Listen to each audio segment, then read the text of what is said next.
esa es la clase de urinario de nuevo. Si alguien dice, no, o sea, que no me quedó algo claro, lo quiero volver a ver, bueno, tiene la opción también de asistir a las 17:40 en el R1 00. ¿Ya? Esta clase está subida, no sé si alguien me comentaba, tanto los apuntes como esto que tenemos. ¿Sí? Bien, cuando hablábamos nosotros de la corteza renal, acuérdense que el riñón se subdivide en corteza y médula. Y a nivel de médula, nosotros vamos a encontrar determinados elementos que pueden ser propios o pueden ser comunes también con la médula. ¿Qué elemento es un elemento propio? Un elemento que yo no voy a poder distinguir en otra zona que no sea corteza renal. Los corpúsculos renales, por ejemplo. Los túbulos contorneados, sean proximales o distales, también son elementos exclusivos de corteza. Rectos proximales, rectos distales, colectores, ramas delgadas, ascendentes y descendentes son elementos que yo encuentro en médula. ¿De acuerdo? Ahora, ¿qué elemento podría estar en ambos segmentos? Corteza y médula, recto proximal, recto distal, colector. Las ramas delgadas, descendentes y ascendentes son exclusivas de la zona medular. Bien, lo que estamos viendo acá, de aquí habíamos llegado, habíamos nombrado el glomérulo, el ovillo de capilares, la hoja parietal de la cápsula de Bowman, ese epitelio plano. Aquí veíamos el nacimiento del túbulo contorneado proximal. Hay un cambio dramático, un cambio brusco de epitelio plano a un epitelio cúbico, simple, con bastantes microvellosidades, con la función absortiva y con la función secretora que tiene ese tubo. Acá veíamos la zona de la mácula densa, una zona del túbulo distal, donde nosotros notamos que los núcleos se tienden a glomerar. Y a eso le llamamos la zona de la mácula densa, y sabemos que la mácula densa pertenece al aparato yuxtaglomerular. Por lo tanto, al denominar esta zona, nosotros sabemos que esto correspondería a nuestro polo vascular, donde ingresa la arteriola aferente y ingresa la arteriola eferente. Vemos otros tubos cortados que corresponden a túbulos contorneados proximales y distales. Bien, acá tenemos, jóvenes, el ovillo de capilares. Toda la estructura se denomina corpúsculo renal. El ovillo de capilares, envuelto por esta hoja como un globo, como un saco de epitelio simple plano, la hoja parietal de la cápsula de Bowman. Ahí tenemos el nacimiento del contorneado proximal. Esta es la zona del llamado polo urinario. Y acá tendríamos las arteriolas. Aferente, eferente, ahí tenemos la mácula densa en el túbulo distal. Y a toda la estructura que tenemos acá le llamamos aparato o complejo yuxtaglomerular. Esto sería la zona del polo vascular. Ahora imaginemos esta hoja, esta cápsula de Bowman, como este globo que ya hemos visto ya repetidamente. Lo vimos en las Fleuler, ¿cierto? Cuando veíamos pulmón. Lo vimos también en pericardio, cuando veíamos este saco de hoja doble. Y acá pasa lo mismo. Fíjense cómo se vería si nosotros tomáramos este ovillo y con un puño lo colocáramos dentro de un globo.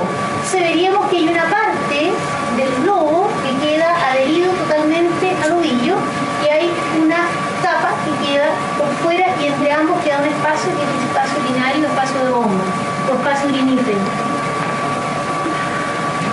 Ahí tenemos el epitelio simple plano, no se nota muy plano acá, pero es un epitelio bastante bajo, el ovillo de capilares. Esas células que están viendo ahí encima, que están formando una especie de malla, de red, ellas se unen entre sí, son los denominados podocitos, y ellos son los que forman nuestra hoja visceral. Entonces la hoja parietal de la cápsula está formada por un epitelio simple plano, y la hoja visceral en realidad no es un epitelio tan clásico, son células epiteliales modificadas que se denominan podocitos. Ya vamos a hablar de esto. Ahora, como este ovillo de capilares está muy enrollado, la sangre ingresa a través de la arteriola aferente, acá, ingresa con bastante presión.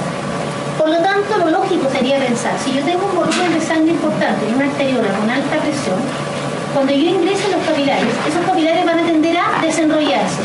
Por lo tanto, la estructura de ovillo se me va a tender también a, de alguna manera, esparcirse, me va a separar. Para que esto no ocurra, hay unas células que mantienen unidas las curvas que hace el capilar.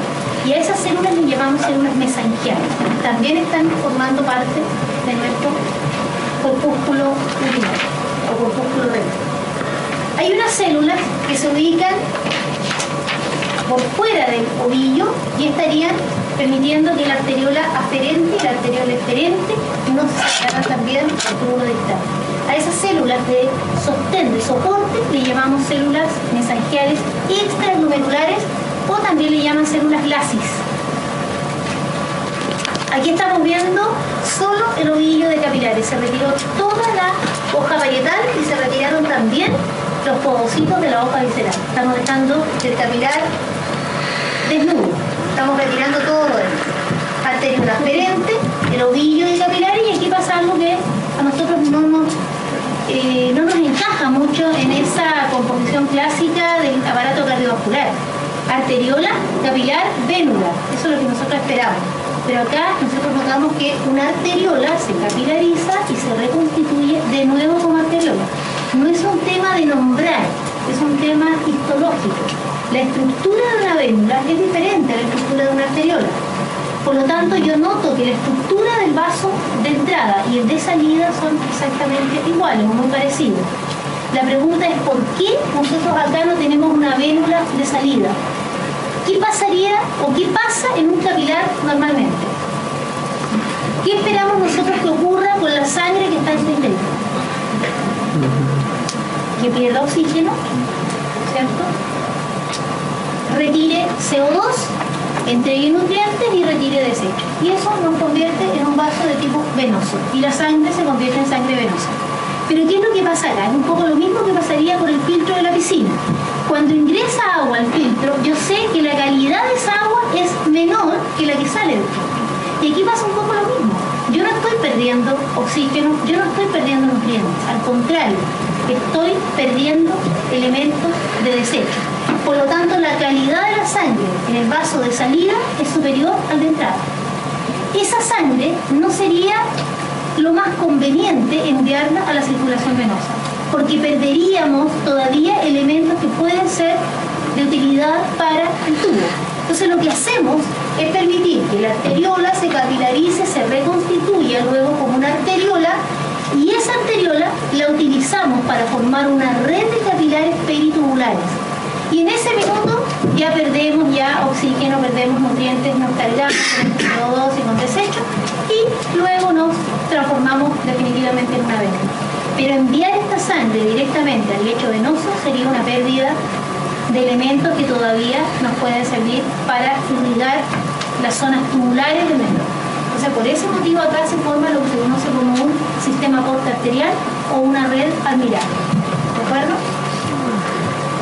Ahora le vamos a colocar encima toda esta capa de células especializadas que son las que forman la hoja visceral, los llamados podocitos. Se llaman podocitos porque son células que tienen prolongaciones. Los podólogos son especialistas, estudiosos de los pies. Podocito, célula con pies, células con prolongación. Entonces vamos a ver que estas células que tienen la zona del cuerpo, donde está contenido el núcleo, la mayor parte de los organelos, presenta unas largas prolongaciones que primero son más gruesas, pero emiten también unas prolongaciones laterales que se entrecruzan con las prolongaciones de otras células. Ellas abrazan, ellas están cubriendo este capilar. Yo, si retirara la hoja parietal, yo no podría ver directamente el capilar, porque el capilar estaría cubierto primero con una malla de podocitos. Si yo retirara los podocitos recién, podría tener esa visión. Pero lo que nosotros vemos es una envoltura de podocitos. Y por fuera de esto quedaría la hoja parietal, y entre la hoja visceral de podocitos y la hoja parietal, el espacio urinario para que el filtrado que sale de estos capilares y que cruza por entre los podocitos no se nos escape. Ahora, si pudiéramos ampliar con una imagen de microscopía electrónica, veríamos los capilares cortados y encima tenemos estos podocitos. Ellos se apoyan sobre estas proyecciones y cubren totalmente a los capilares. Los capilares a nivel renal son capilares fenestrados. Ustedes se acuerdan, fenestraciones son poros, pequeños poros que presentan estos vasos sanguíneos de paredes finas.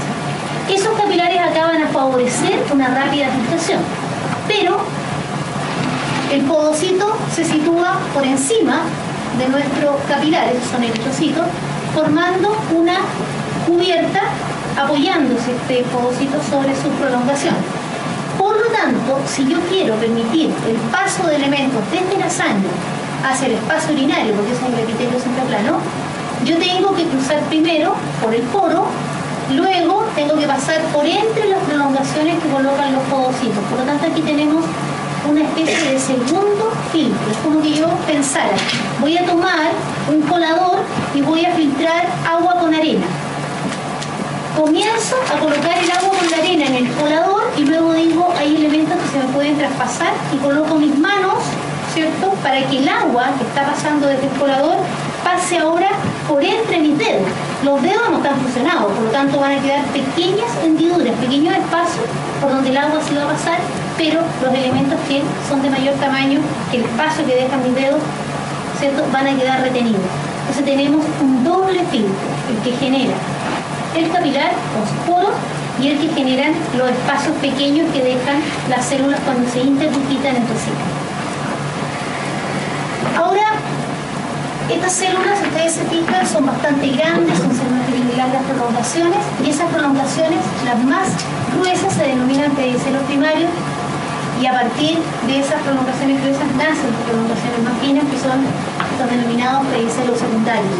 Entonces nosotros veríamos que la hoja parietal es plana acá, pero luego se refleja, se devuelve adhiriéndose totalmente al capilar, pero con unas células epiteliales modificadas que son los llamados podocitos. ¿Sí? Esta es la imagen y esta es mucho más fácil de entender con este esquema. Ahí tenemos el cuerpo de este podocito, donde está el núcleo, la mayor parte de los organelos, las prolongaciones más gruesas que emiten esas prolongaciones más finas, se entrecruzan con las prolongaciones de otras células, por lo tanto el capilar queda totalmente cubierto. Ahora, el capilar tiene un endotelio, un epitelio siempre plano, que es un epitelio. Y el podocito también es un tipo de célula epitelial. Por lo tanto, ¿qué hacen los epitelios en la zona de apoyo con otro elemento? ¿Qué producen? Una lámina basal. Por lo tanto, acá va a pasar un poco lo mismo que vimos en el aparato respiratorio entre un neumocito y un capilar continuo. En pulmón, los capilares son de tipo continuo. Y hay dos láminas basales fusionadas. Las células se ubican de espalda con espalda. Tenemos nuestro podocito mirando hacia el espacio urinario y por detrás un capilar, ¿cierto?, que contiene a la sangre. Entonces la célula epitelial, el capilar, ahí tiene sus poros, el trocito, ahí tiene espacio, el dato está con mucho brillo, pero en la casa lo van a ver mejor. Produce aquí una lámina basal que se fusiona con la lámina basal del podocito, y el podocito sigue siendo una célula epitelial.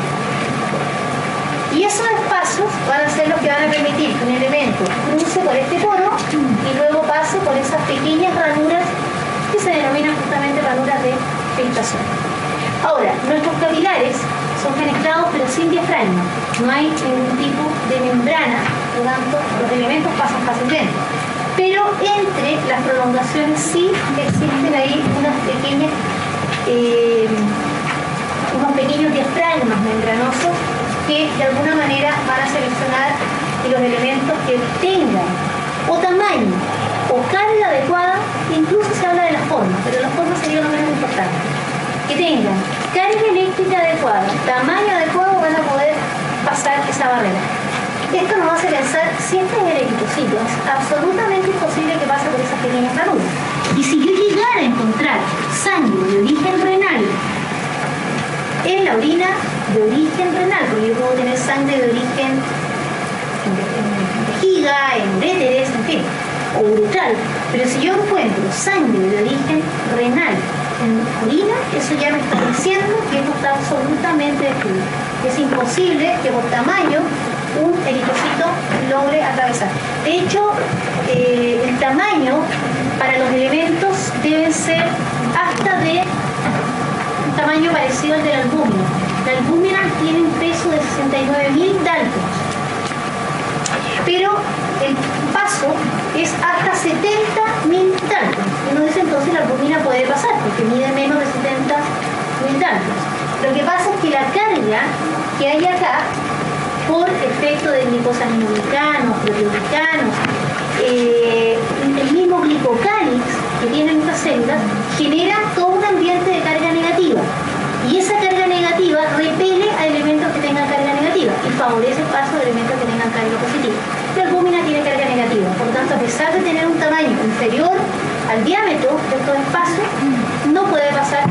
fenómeno de carga. Cuando se altera la carga, cuando los diámetros se pierden, obviamente que podemos empezar a encontrar albúmina en orina. Por lo tanto, una albuminuria ya me está diciendo que hay una falla a nivel de toda la estructura de filtración. El endotelio presenta estas fenestras, estos poros, fíjense que miden entre 70 y 90 nanómetros. ¿Cuánto mide un glóbulo rojo? 7 a 8 micrones, por tanto es imposible que pueda pasar libremente.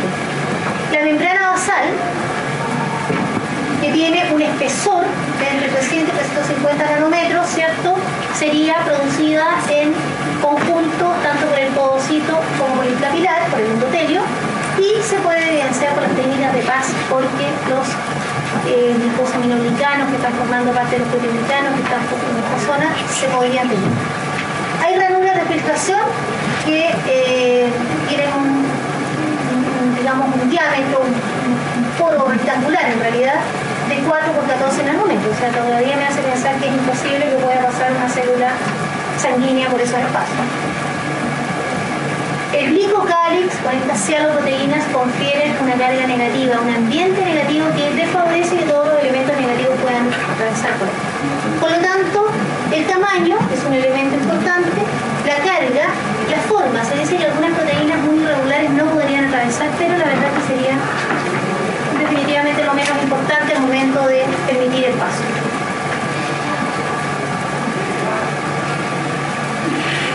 Bien, aquí tenemos un podocito, otro podocito, ahí está el núcleo de uno, ahí está el núcleo de otro. Tenemos las prolongaciones sobre las cuales se apoya. Ustedes van a decir, pero ¿cómo hay unas prolongaciones ahí que están cortadas? Eso se debe al hecho de que, por efecto del corte, no estamos viendo la comunicación de esas prolongaciones con los cuerpos de la célula. Pero piensen que ellas como surgen en forma lateral, digamos, hacia el costado de la célula, entonces puede que yo no logre ver exactamente la comunicación, pero todas esas prolongaciones están conectadas con los cuerpos de los podocitos. Ahí tenemos el capilar, si miráramos con más cuidado veríamos que hay pequeñas ranuras allí, pequeñas fenestras, y ahí tenemos los eritrocitos en el cuerpo. Ahí estamos viendo el diafragma entre las prolongaciones de los podocitos, pero nuestro capilar no tiene diafragma.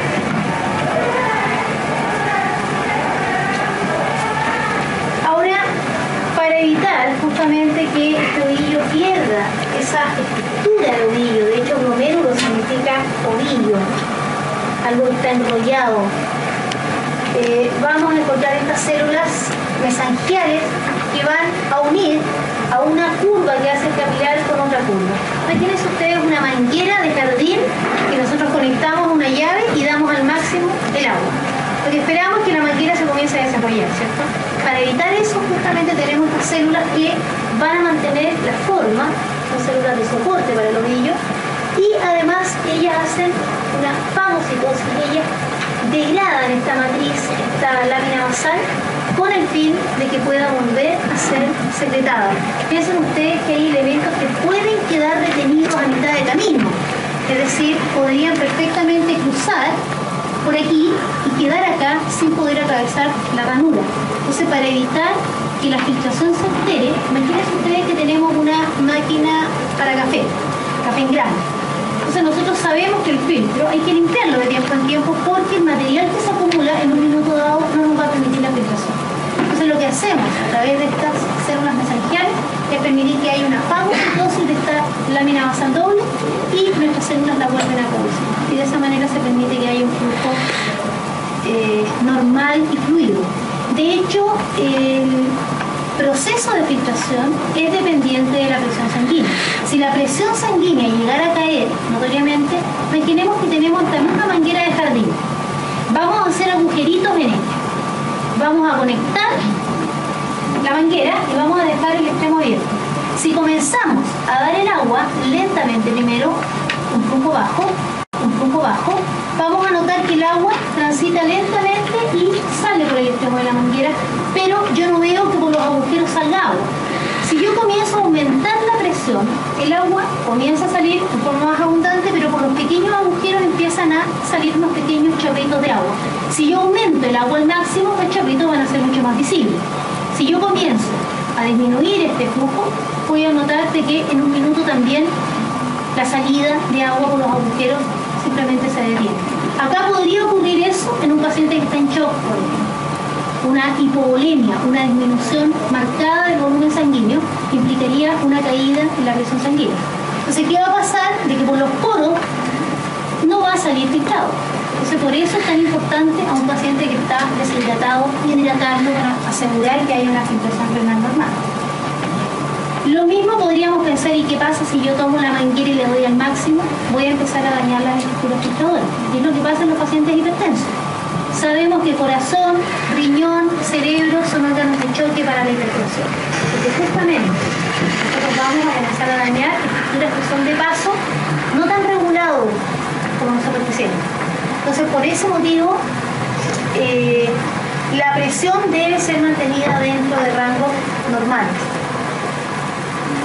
Se sabe que estas células también tienen actividad contráctil, por lo tanto podrían regular el diámetro de estos capilares, de alguna manera regulando también el flujo y la presión dentro del capilar. Hay una estructura que es el llamado complejo o aparato yuxtaglomerular, que tiene que ver con justamente la mantención de la presión sanguínea. Sabemos que este órgano depende mucho de la presión para poder filtrar. Por lo tanto, si mi presión cae, la filtración baja. ¿Qué es lo que tenemos que hacer? Justamente analizar cuál es la presión con la cual está ingresando la sangre a nivel de la arteriola aferente. La composición de este aparato, ¿cierto?, incluye las células mesangiales extraglomerulares, porque las que tenemos acá adentro son las que se encargan de mantener al capilar unido, pero la mantención del túbulo distal de la arteriola aferente y la eferente es justamente mantenida por esas células mesangiales. Tenemos las células yuxtaglomerulares, que son células de la pared de las arteriolas, principalmente de la arteriola aferente. Son células musculares lisas que han modificado su composición y su función, y ellas comienzan a producir una sustancia que llamamos la renina. La renina es una hormona. ¿Quién la produce? Células musculares lisas. No es tan raro que una célula muscular pueda producir hormonas. Yo creo que ustedes hablaron tal vez en corazón, diciendo que el corazón es un órgano endocrino también. ¿Qué hormona produce el corazón? El péptido o factor natriurético adrenal es producido por células de corazón, que son células musculares cardíacas especializadas en producir una hormona. ¿Qué hacemos con esta renina? Esta renina, cuando la presión baja mucho dentro de la arteriola, nos dice, oye, si la presión está baja acá, en el capilar no hay filtración. Entonces la renina se libera en respuesta a una presión baja. Y esa renina va a actuar sobre el angiotensinógeno, que es una proteína producida por el hígado, y lo activa a angiotensina 1. La angiotensina 1 como tal no es activa, requiere que la enzima convertidora de angiotensina o enzima convertidora pulmonar, esta enzima, la ECA, creo que ustedes probablemente después van a hablar mucho de ella, sobre todo en fisiología, es producida en los capilares. Y se dice enzima convertidora pulmonar porque la cantidad de capilares que hay en el pulmón supera ampliamente los capilares que hay en la zona del cuerpo. Entonces, en mayor medida se produce a nivel pulmonar, pero todos los capilares del cuerpo la podrían producir. Esa enzima, que se puede inhibir en los pacientes hipertensos, es la que activa la angiotensina 1 en la angiotensina 2. Y la angiotensina 2, aparte de ser un potente vasoconstrictor, ¿qué pasa cuando yo contraigo la pared de las arteriolas, por ejemplo? Se eleva la presión sanguínea. Por lo tanto, tenemos un efecto vasoconstrictor sobre la pared de estas arteriolas, pero además vamos a estimular ¿a qué glándula para que libere aldosterona? Una glándula endocrina, la glándula suprarrenal. Y dentro de la suprarrenal, ¿dónde se produce esta hormona? ¿En corteza o en médula? Corteza. Y dentro de la corteza, ¿en cuál capa? Glomerular, vascular, reticular, hay 3 capas. Glomerular, ahí se produce la aldosterona. ¿Cuál es el efecto de la aldosterona cuando la liberamos a la sangre? ¿Qué hace sobre el riñón? Túbulos distales fundamentalmente. ¿Los induce para qué? absorban, es decir, del fluido donde se está formando la orina, se reabsorba sodio y por arrastre osmótico nosotros devolvamos sodio y agua a la sangre. ¿Qué pasa si yo aumento el volumen sanguíneo dentro del sistema vascular? ¿Qué pasa? ¿Qué pasa con la presión sanguínea? A ver, la presión sanguínea depende de 3 factores: volumen de sangre, diámetro de los vasos sanguíneos y frecuencia cardíaca. Si yo aumento la frecuencia, aumenta la presión. Si yo disminuyo el diámetro de los vasos sanguíneos, aumenta la presión. Si yo aumento el volumen de sangre, ¿qué pasa si yo tengo mayor volumen de un elemento dentro de un... Aumenta la presión. Bien, aumenta la presión. Por lo tanto, si yo libero aldosterona, la presión sanguínea se eleva y eso me dice, oye, ahora sí estoy recibiendo un volumen y una presión adecuada para poder realizar efectivamente este proceso de filtración. ¿Sí o no? Estos datos, jóvenes, que pueden parecer un poquitito banales, no decir qué tanto, toda esta cosa, esto para la fisiología es tremendamente importante. Ustedes van a tener después que hablar de esto. Así que por favor no lo tomen como algo innecesario. Esto no es para llenar cuadernos con materia o fotocopiando diapositiva y ocupar el tiempo en algo poco operativo. Esto les va a servir, chicos. Es importante. Una pregunta de fisiopatología, justamente hablaba sobre el eritropoyetina. Y vosotros principalmente con respecto a eso, obviamente está relacionado con el aumento, estimula el crecimiento de los maduración. Sí, sí. Ahora, pero en consulta, ¿a dónde se queda? Porque dice que a nivel renal, los fibroblastos están entre los túbulos renales. A ver, con los fibroblastos hay que tener mucho cuidado, porque uno siempre dice, fibroblastos produce fibra colágena, fibra elástica, matriz. Pero los fibroblastos en muchas zonas son bastante reactivos. Los fibroblastos ubicados en el intersticio, entre los elementos tubulares, van a producir justamente eritropoyetina en el renal. El 85% de la eritropoyetina, que es un estimulador para el stem cell de la médula ósea, donde están las células madre, el 85% proviene del riñón y un 15% del hígado. Por lo tanto, un paciente con una falla renal es lo más probable que desarrolle anemia por causa renal. Ustedes van a decir, ¿pero cómo? ¿Pierde sangre por el riñón? No, el estímulo sobre la médula ósea es deficiente. La pregunta es, ¿por qué el riñón libera eritropoyetina? Porque por ser un órgano tremendamente irrigado, yo les dije el lunes, el 20 o un 25% del gasto cardíaco, es decir, del volumen que impulsa el corazón, cada vez que se contrae, se va directamente al riñón. Por lo tanto, niveles de oxigenación bajos para estas células intersticiales van a determinar la liberación de eritropoyetina. O sea, es la hipoxia la que impulsa a estas células a liberar justamente eritropoyetina. Entonces, como órgano muy irrigado, le vamos a pedir que nos regule presión, pero también nos regule justamente maduración de esta célula. ¿Ya? ¿Alcanzaría el hígado a cubrir todas las necesidades de eritropoyetina? Así que por eso es importante hacer esas consideraciones. Porque un paciente nefrópata desarrolla anemia. No lo entendemos, pero es por la falla de la función. Bien, acá tenemos, jóvenes, en esta imagen, un corpúsculo renal, el epitelio simple plano de la hoja parietal, el ovillo de capilares, ahí tenemos los podocitos. Los podocitos se pueden reconocer, pero fundamentalmente lo que vemos, por ejemplo, ese núcleo que está mirando hacia el espacio urinario, podría ser sugerente de un podocito. Células con una matriz, con un citoplasma acidófilo, nosotros pensaríamos en células mesangiales. Y todos los tubos que nosotros veamos cortados allí son los del capilar fenestrado que está formando parte de la estructura del cuerpo. Acá tenemos un tubo que tiene unos núcleos muy próximos. Esa estructura es la mácula densa. Ahora, ¿qué es en rigor esta estructura? Es el túbulo distal del mismo nefrón. O sea, cuando nosotros tenemos el túbulo contorneado proximal, recto proximal baja hacia la médula, se curva, sube, recto distal, pasa por entre sus dos arteriolas y esa zona es la que se convierte después en el túbulo contorneado distal. Algunos libros dicen la mácula densa es parte del túbulo recto distal y otros dicen del contorneado distal. ¿Quién dice la verdad? Los dos, porque en realidad es justamente la zona donde el recto distal se transforma en contorneado distal. A esa le llaman la zona macular del túbulo distal. ¿Ya? Es justamente la zona donde llega el recto distal y de allí surge como un túbulo contorneado. ¿Sí? Como las células se ven más angostas, pero más altas, los núcleos se ven más próximos y a esa zona le llamamos mácula densa. Si vemos la mácula densa sabemos que ahí está justamente su aparato yuxtaglomerular.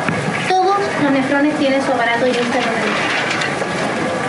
Bien, acá en esta imagen lo que se quiso mostrar fue cómo se observan los epitelios, cómo se observan en distintos segmentos del nefrón y del túbulo colector los elementos celulares que están ahí. Aquí tenemos la hoja parietal de la cápsula de bomba apoyada sobre una lámina basal. Esa capa está allí.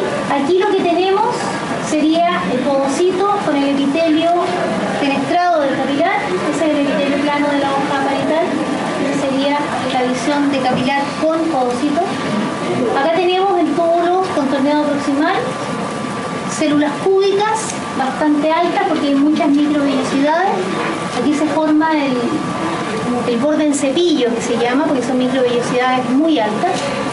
Y estas células presentan gran cantidad de mitocondrias en la zona basal, sumado a pliegues basales. Los pliegues basales, acuérdense que están asociados a bombas, y como las bombas son elementos transportadores que utilizan mucha energía, estas mitocondrias nos explican por qué ellas están situadas en esa zona. Si yo voy ahora al túbulo distal, vamos a ver que son aparentemente semejantes las células. También se ven bastante cúbicas, hay 3 células ahí también. La diferencia está en que el borde apical, o sea, el borde que está mirando hacia la zona por donde circula esta orina en formación, tiene un borde más bien liso. Hay presencia de microvellosidades muy escasas y cortas. También tenemos pliegues basales y mitocondrias. ¿Qué me está diciendo esta diferencia? Si yo les preguntara, ¿una célula de túbulo proximal y una de túbulo distal cumplen la misma función? ¿Qué dirían ustedes? Aparentemente no, porque si la forma celular cambia, yo sé que la función cambia. ¿Qué es lo que me está diciendo? ¿Cuál de los dos epitelios resulta ser más activo desde un punto de vista de transporte? El proximal. Yo estoy aumentando notoriamente la superficie de membrana. Por tanto, los procesos de reabsorción y de secreción son mucho más activos en un túbulo proximal. El túbulo distal también realiza procesos activos, porque eso me lo está diciendo la presencia de mitocondrias, pero no en la misma cuantía en que lo puede realizar un túbulo proximal. De hecho, el túbulo contorneado proximal es mucho más largo que el túbulo distal. Solo a modo de ejemplo, de la glucosa que se escape en el proceso de filtración, el 100% debe ser devuelto a la sangre dentro del túbulo proximal. De los aminoácidos que se escapen en el proceso de filtración, el 100% debe ser devuelto también acá. Y del agua que yo haya filtrado, el 70% se devuelve en el túbulo proximal. O sea, al resto del nefrón le está faltando reabsorber sodio, reabsorber cloro, agregar algunos elementos y reabsorber solo.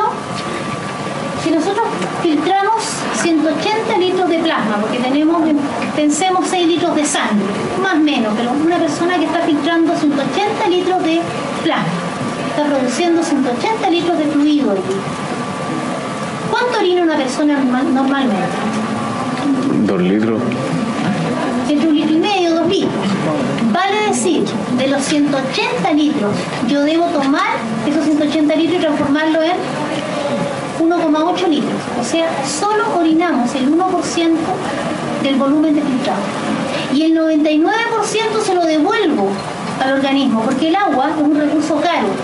No en términos de que cuánto me cuesta un litro de agua, Es caro en términos de la sobrevivencia, porque el ser humano es muy mal concentrador. Fíjense que a pesar de que reabsorbe el 99% del agua, aún así es considerado un individuo altamente dependiente de fuentes de agua. Entonces somos malos concentradores aún con esa gran concentración. El 1% por lo tanto del agua se pierde, y eso explica por qué tenemos que ingerir aproximadamente 2 litros de agua por día. Por esa merma, esa pérdida que sirve para poder servir como un elemento que disuelve a todas estas toxinas, todos estos elementos que queremos enviar hacia el exterior. No podemos enviar elementos solos, tenemos que enviarlos disueltos en agua. Por eso un paciente diabético que envía glucosa y no la reabsorbe al filtrado, tiene que disolver esa glucosa. Por eso va a orinar 3, 4, 5 litros de orina por día. Y eso explica también que tiene que compensar eso ingiriendo grandes cantidades de agua. Hay una poliuria, cuando aumenta el volumen de producción de orina, y una polidipsia, que sería ese aumento en la sed que supera, digamos, la sed normal, porque todos tenemos sed en determinados momentos, pero cuando ya excedemos eso, hablamos de una polidipsia. Bien, vamos al segmento entonces ahora de las ramas delgadas, con este epitelio más aplanado, y aquí estamos viendo un pequeño corte del túbulo colector. Si bien es cierto, no es parte del nefrón, nos acompaña y tiene también un epitelio que varía de cúbico a cúbico alto. Es más bajo en la zona de corteza y es más alto en las zonas ya más cercanas a la papila, que es la zona de desembocadura del túbulo colector. El túbulo proximal uno lo reconoce porque al mirar el tubo el lumen se ve muy irregular, y eso está dado porque las microvellosidades tienden a cerrarlo. El citoplasma es bastante intenso en cuanto a la tensión, hay muchas mitocondrias acá, hay RER también. Acuérdense que producir esta actina que está dentro de las microvellosidades y mantener estas microvellosidades implica también que haya síntesis. Los pliegues basales se entrecruzan con los pliegues de células vecinas, y entre esos pliegues se ubican estas mitocondrias. Hay uniones ocluyentes entre las células, las partes altas, justamente para evitar que libremente elementos que están aquí reteniendo pasen de vuelta hacia la sangre, o viceversa, que se nos escapen elementos. La rama delgada del nefrón, primero descendente, luego ascendente, siempre es más larga la descendente y más corta la ascendente. En compensación, es más corto el recto proximal que el recto distal, que es más largo, ¿cierto? O sea, aquí vamos a ver que el epitelio es un epitelio plano, pero no tan plano como el de un capilar. O sea, uno lo mira, uno dice, sí, pero ese no lo veo tan aplanado, tan achatado. Tiende a ser un poquito más alto, pero sigue siendo un epitelio siempre plano. Entonces uno observa estos tubos. De hecho, acá lo que estamos viendo, para que lo miren bien en la casa, esto es un túbulo proximal, que veo ahí como unos pelitos, las microvellosidades. Y esto que tenemos acá es el nacimiento del túbulo, la rama delgada descendente. Y uno dice, ¿cómo pasó eso? O sea, una mitad de tubo delgada y la otra gruesa. Porque el corte se hizo en forma oblicua. Entonces paso viendo parte del recto proximal y parte del nacimiento de la rama delgada. No es que yo diga voy a cortar así, eso aparece por casualidad. Entonces por eso de pronto vemos tan delgada una zona y tan gruesa otra. Aquí coincidieron que justo habían dos rectos proximales cortados de forma oblicua, no transversa. Bien, acá tenemos, se fijan que es un epitelio plano, pero eso es un capilar que también es plano, y yo veo que eso es más grueso que eso. O sea, es un epitelio plano, no tan bajo como el de un capilar, que también es un epitelio plano, pero son fáciles de reconocer. Ahí tenemos este epitelio, ahí está el núcleo de una célula y de otra, y esto que vemos acá es un capilar con eritrocitos en su interior. Eso que vemos acá es parte de otro túbulo. Veo que hay muchas mitocondrias, podría ser un distal, un recto distal. A los alumnos de la sección, ahí vemos otro túbulo igual que ese. Por lo tanto, aquí los elementos van a cruzar desde el tubo hacia la sangre en forma activa o pasiva,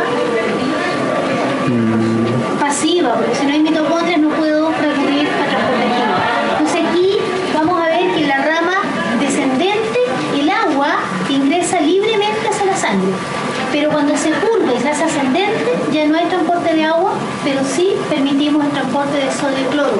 Todo esto en forma pasiva, para equilibrar las concentraciones entre sangre y el tubo. Bien, acá tenemos tubos distales. Se fijan que el lumen ya no es tan cerrado. Aquí lo veíamos muy cerradito, muy irregular, o veíamos esos como elementos como pequeños pelitos.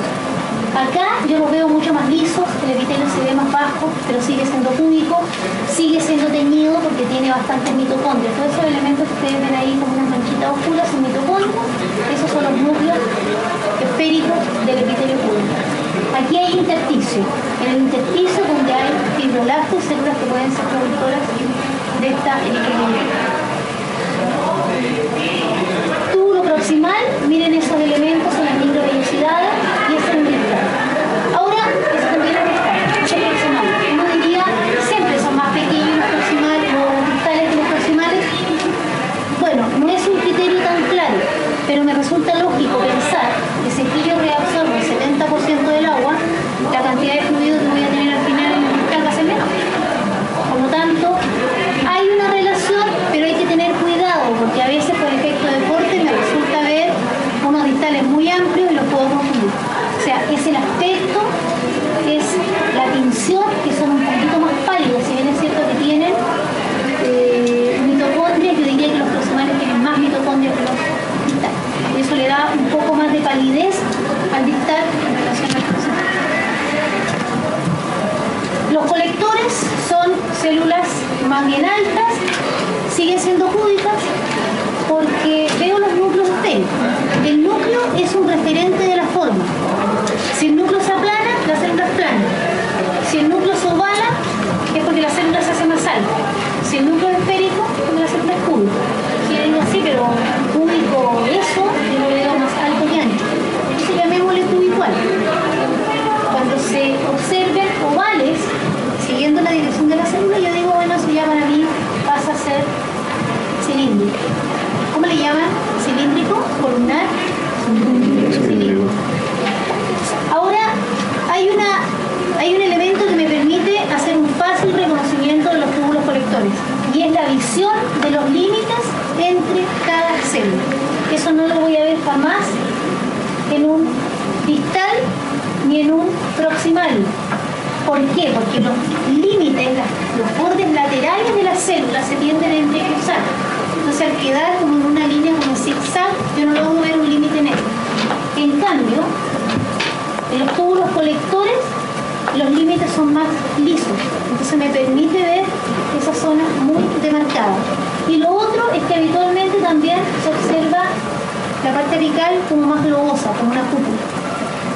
Son células, algunas más teñidas que otras, porque aquí se describen dos poblaciones: las células que tienen oscuras, que les llaman, o intercaladas, que son las que tienen gran cantidad de mitocondrias, y las células claras, que son las principales también, les llaman principales porque son las más numerosas, que son las que tienen en su interior un sistema de pequeñas vesículas que se organizan para formar canales, las llamadas acuaporinas.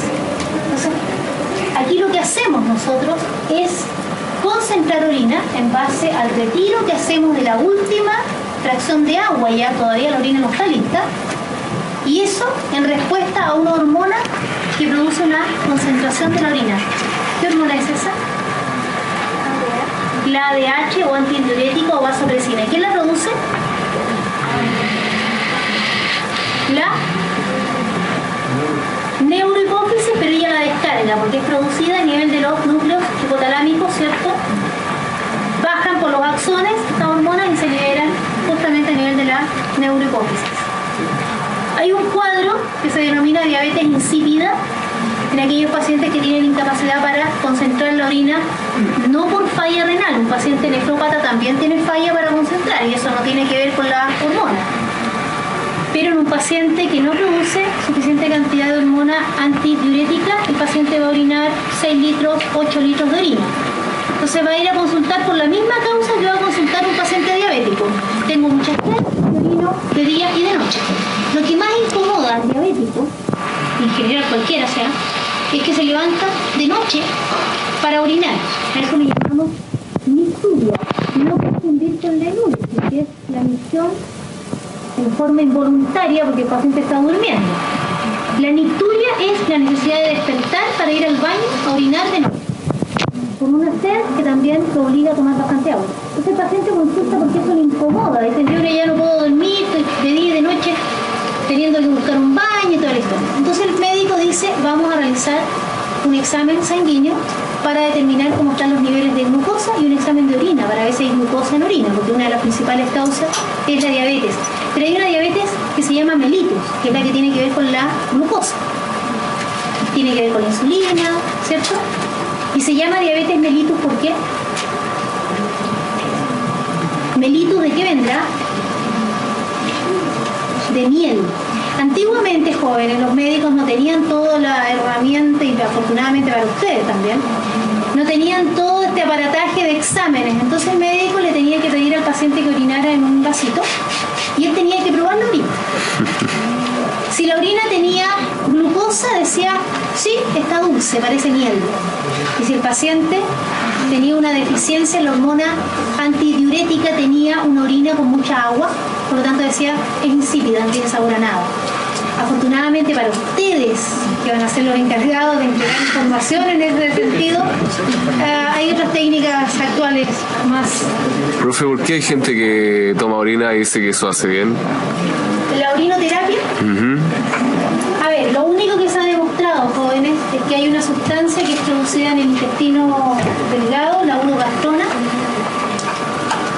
que es un estimulador para la multiplicación de células epiteliales, fundamentalmente para el intestino. Entonces se sabe que ella se libera al intestino y después se pierde con la orina.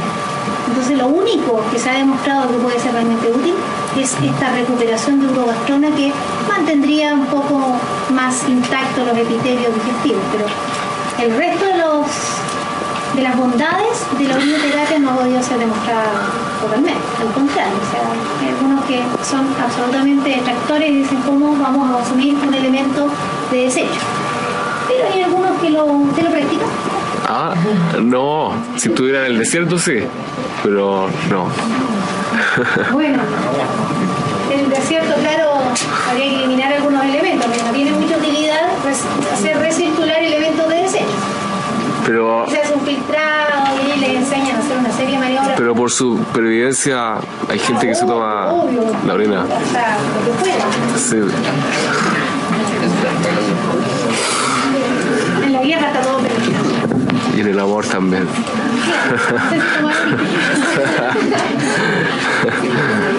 Bien, acá tenemos estas células jóvenes, se fijan ustedes los límites entre las células muy nítidos, y eso explica por qué los podemos ver en microscopio de luz. O sea, cuando ustedes miren al microscopio y vean los límites, ustedes aseguran eso tiene que ser un colector, porque no hay ningún otro tubo, ni proximal, ni distal, ni contorneado, ni recto, ni rama delgada, ni nada que pueda mostrar los límites tan nítidos como los del tubo colector. Fíjense que acá tenemos elementos delgados. Tenemos colectores, ramas delgadas que pueden ser ascendentes o descendentes, no lo sé, y capilares. Si yo estuviera situada en una zona donde solo puedo ver ramas delgadas, ascendentes, descendentes, colectores y capilares, yo diría estoy en médula interna, porque es la única zona donde solo del nefrón tengo las ramas delgadas. Si yo tuviera una lesión acá, podría hacer un diagnóstico no solamente del daño, sino que de la zona. Por eso es importante que se aprendan ese dibujito que les dije del nefrón para ver qué se ubica en cada zona. Bien, ahora el intersticio renal es todo lo que rodea a estos tubos. Aquí hay tejido conectivo donde hay capilares y este conectivo no solamente cumple las veces de relleno, de soporte, sino que aquí también hay elementos secretores de hormonas, prostaglandinas y también la eritropoyetina. Ahora, la irrigación que tiene el riñón en general es bastante privilegiada porque lógicamente tiene que absorber este cuarto o este quinto del gasto cardíaco que se destina directamente hacia los riñones. Y toda la red nace directamente de la aorta, que es una arteria elástica. Entonces aparece la arteria renal, que ya es una arteria muscular, bruscamente cambia. Y vamos a ver que de aquí aparecen arterias segmentarias que van a zonas amplias del riñón y interlobulares que pasan por estas zonas como pirámides.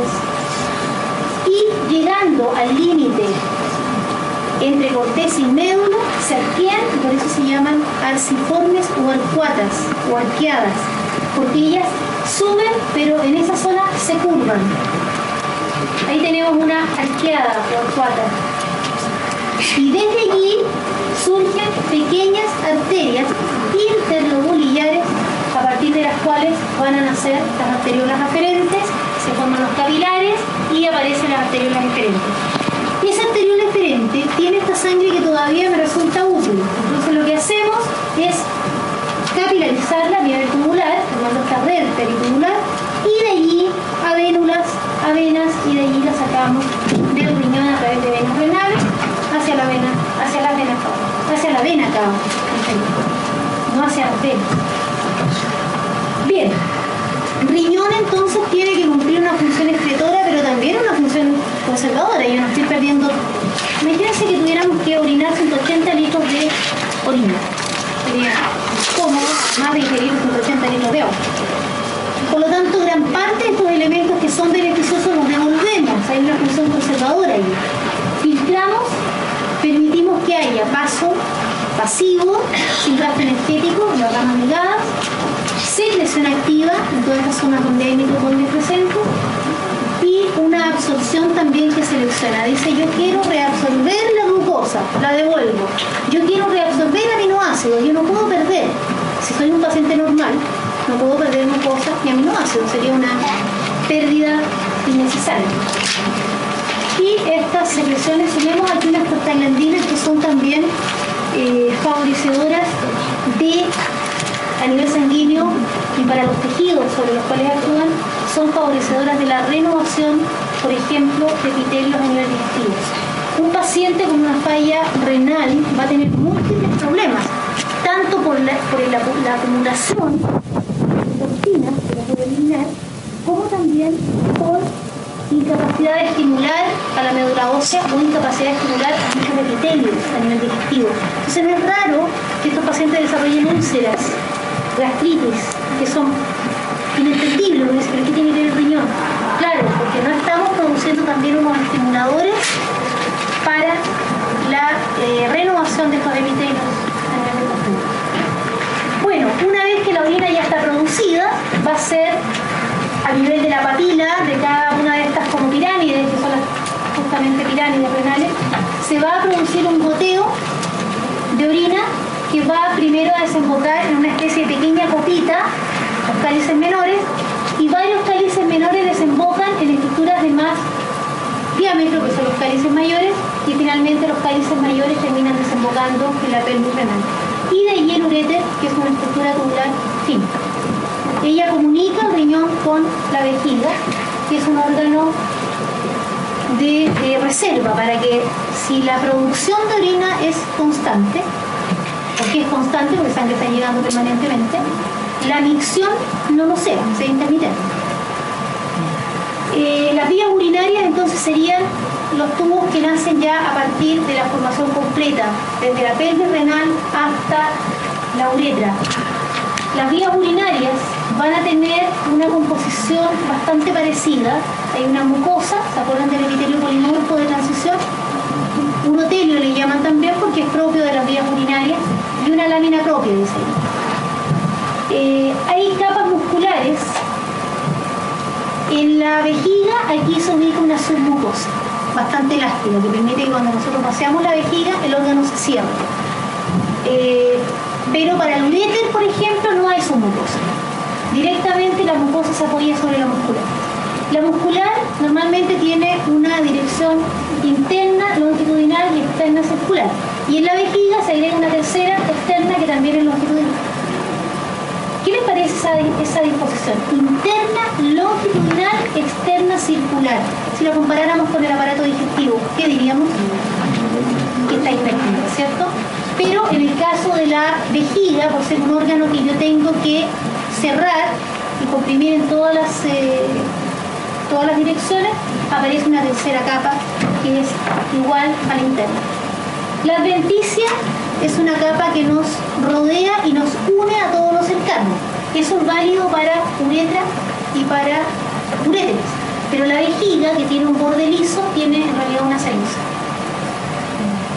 Ese es el epitelio polimorfo, ahí tenemos conectivo laxo, más abajo encontraríamos submucosa si tuviéramos en vejiga o directamente el músculo si fuera un uretra. El epitelio, lámina propia, podríamos encontrar acá una submucosa si fuera vejiga, si no directamente todo conectivo laxo, y las capas musculares, una adventicia, y si tiene un epitelio de borde, como en el caso de la vejiga, sería una ceniza.